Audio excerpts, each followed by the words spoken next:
қайта қарап шығайық. Бірақ мен айтайын сізге, қай жұмыс бітсе де ертесіне құқық қорғау органдары келіп тексереді сапасын.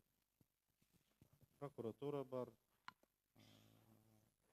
ДРіміз бар, антифорымыз бар, бәрі қарап шығады.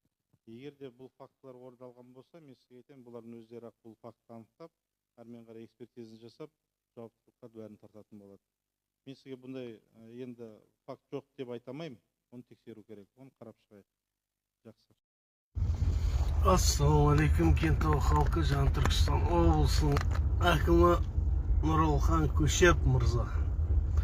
Міне өткенде сіздің айтқан сөзіңіз бар ғой. Әрбір жүрген су, газ, су мәселесі бойынша құзырлы органдар қарайды деп. Қазір Мөлтек ауданы өткенде сіздің халықпен кездесу кезіңізде көтерген осы мәселені.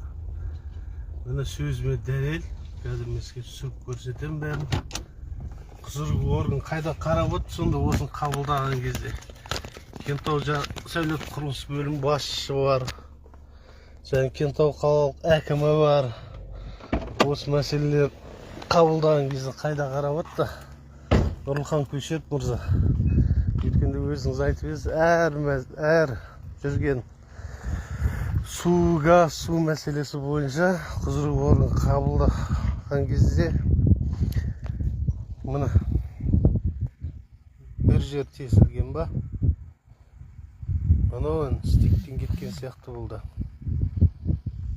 Яғни бәрі су. Новый район, 7-ші көше Шола. Алдымызға қарасаңыз, қазір көрсетем тағы. Әлі гарантиясы бітпеген. Осыдан 22-ші жыл ма, 21-ші жыл ма? Осы Шола Мөлтек ауданында 7-8, 9 деген көшелерді берген. Газ суын жүргізген. Қазір таңдана су берілген кезде судың бәрін тұрбасы жарылып отыр қазір.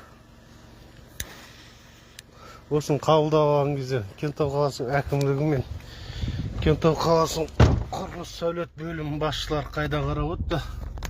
Данияр мырза, Тасып мырза. Не бітіріп отырсыздар осыны қабылдаған кезде? Қазір таңданарды халық әр су қосқан сайын жарылып кетіп отыр деп халық неғып отыр да, айтып отыр. Соны түсіру үшін әдейілік жерді қалай болса солай бере берген.